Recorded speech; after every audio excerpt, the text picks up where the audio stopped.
Vean que estábamos viendo esta gráfica que nos permitía encontrar la velocidad de inundación con respecto al factor de empaque GY al cuadrado. Existe también otra forma de representarla que es más fácil. Esta es logaritmo y entonces se puede representar de esta manera, en donde esta es la velocidad de llenado, el CS, el factor de llenado, el factor de empaque, y con respecto a las relaciones de Gx y Gy. Es otra forma también de determinar las velocidades de inundación. Similar a la anterior, es otra gráfica que ustedes pueden utilizar, la que más les convenga.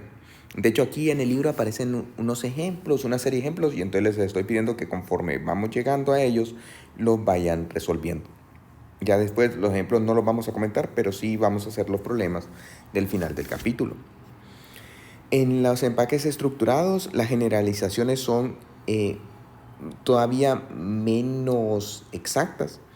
Y entonces generalmente lo que se hace es que si ustedes van a colocar empaques estructurados tendrían que ir haciendo las medidas ahí empíricas para poder relacionar la velocidad de inundación. Sin embargo, aquí están para diferentes empaques estructurados cuál sería la velocidad de inundación. Ahora vamos a ver el cálculo de absorción en columnas empacadas. Entonces aquí tendríamos el líquido a la salida, el vapor entrando y el vapor a la salida. Como ven, vamos a tener una curva de equilibrio y una línea de operación. Siempre una línea de operación que sería el mínimo para poder llevar a cabo la operación.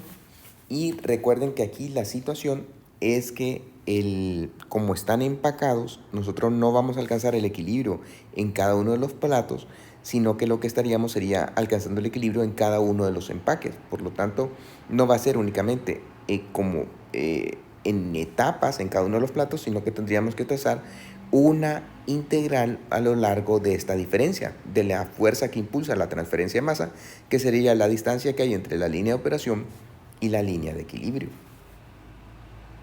Entonces,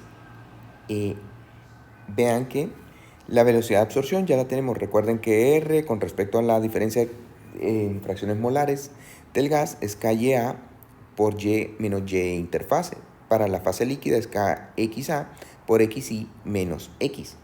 Ya incluyendo ambos términos, entonces tendríamos que la velocidad es un K global, KYA, por Y menos Y asterisco. Recuerden lo que representa el Y asterisco, que es como que le sumáramos la parte a este Y de interfase, le sumáramos la parte correspondiente al intercambio en la fase líquida, o el R igual a KXA, en este caso sería X asterisco menos X.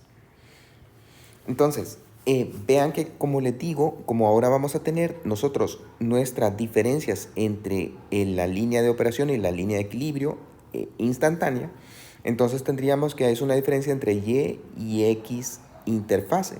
Realmente sería entre Y X asterisco si nosotros lo que estamos haciendo es considerando la diferencia global. La pendiente de esta entre Y y XY va a ser igual a menos KX sobre KY.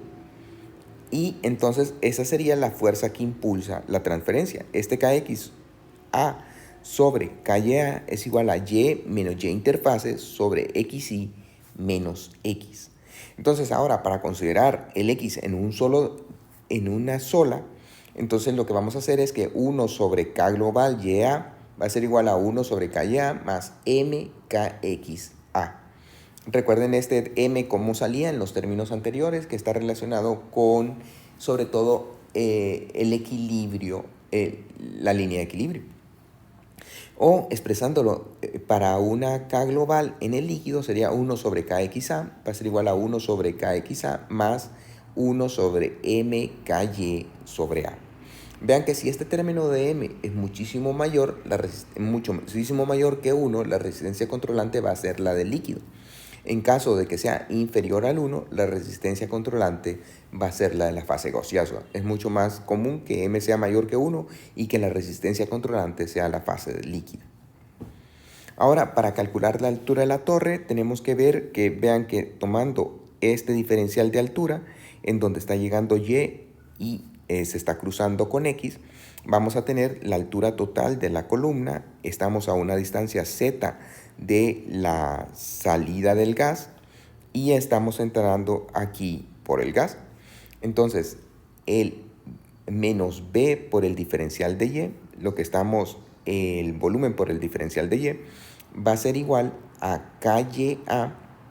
Vean que la K global en la fase gaseosa, A por el área, por Y menos Y asterisco, que recuerden que toma toda la diferencia que existe entre Y y X, o sea, entre Y del lecho y X del lecho, S, que sería el área, el diferencial de Z. Entonces, así nosotros vamos a tener despejando que KYAS sobre B, la integral de dz, dejamos todos estos términos. Esto va a ser igual a KYAS Z total al integrarlo desde el inicio hasta el final sobre B, va a ser igual a la integral de A hasta B de dy sobre Y menos Y asterisco. La parte de la integral representa el cambio de concentración del vapor dividido entre la fuerza impulsora promedio y se llama el número de unidades de transferencia. Se le representa por un NOI. Mientras que la parte anterior a la integral es que corresponde a la altura de la unidad de transferencia, el HTU, conocido como el OI. Entonces, la altura de la unidad de transferencia. Por lo tanto, el Z total va a ser igual a la altura de cada unidad de transferencia, que pónganse a pensar que sería como la altura entre platos, y el NOI, que sería la cantidad que se transfiere en cada plato, pero aquí no es plato, sino que está relleno. Entonces, por eso lo estamos haciendo mediante una integral. Entonces, la altura global de una unidad de transferencia se define como la altura en la sección empacada que se requiere para conseguir un cambio de concentración igual a la fuerza impulsora promedio existente en la sección. El NOI también entonces lo podemos definir como YB menos YA sobre Y menos Y asterisco, o el NOI puede ser YB menos YA sobre la diferencia media logarítmica de las fracciones molares. El NOx, que sería el número de unidades de transferencia, pero en la fase líquida va a ser igual a XB menos XA sobre la diferencia media logarítmica del delta X. Para la película gaseosa, nosotros vamos a tener que el HY va a ser igual a BS sobre KYA y el NY va a ser igual a la integral de DY sobre Y menos YI. Recuerden que esto sería únicamente para la fase gaseosa. Para la película líquida, el HX va a ser igual a LS sobre KXA. Recuerden que Z sería el K de la fase líquida. Y el NX va a ser igual a la integral de DX sobre XY menos X.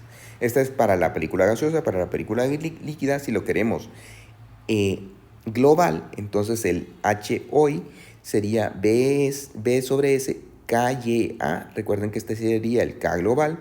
Y el NOI sería igual a la integral de DY sobre Y menos Y asterisco. Igual para el líquido, si queremos como el K global para el líquido, sería el HOX L sobre S dividido entre el K global en la fase líquida por el área, y el NOx sería igual a la integral de dx x asterisco menos x. Existen otras formas de representarlo, por ejemplo el HY lo podemos identificar como el GM sobre KGAP, esto con respecto a presiones, y el HOY sería igual al GM KGA, la presión. El HX, vean que aquí sería el K global, sería igual a GX sobre densidad del líquido sobre KL área, y el HO global sería igual a GX sobre densidad del líquido KL área. Vean que esta es una K mayúscula. Por lo tanto, recuerden que aquí el global, el HOI, va a ser igual al HY más M por GM HX sobre LM, y el HOX va a ser igual al HX más LM sobre MGM HY. Entonces, con esto creo que pueden hacer los ejemplos hasta el número 4 del capítulo de absorción que está en el libro del McCabe. Toda esta parte es sacada sobre el McCabe.